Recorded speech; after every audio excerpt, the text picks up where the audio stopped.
union basically is a combination of two data types. So in TypeScript, if we want to use if such scenario occurs where we want a variable to hold both the values, like either of the values, like if I define one variable, let's say a, which can hold either integer value or string value, so that is achievable using union in TypeScript.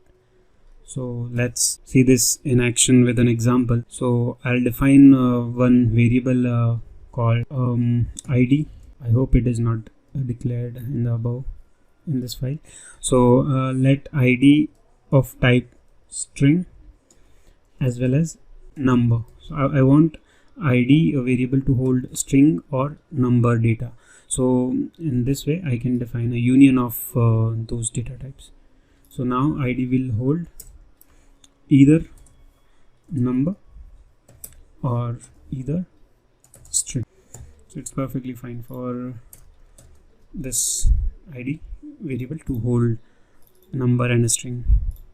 If I give this any other value apart from these, let's say I'll try giving it boolean value, it won't hold.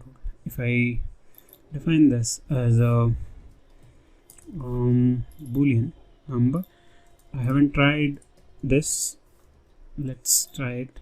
So here we can define as many as possible.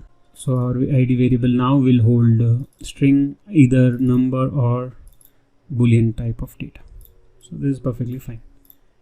So this is how we do a union of different data types in TypeScript.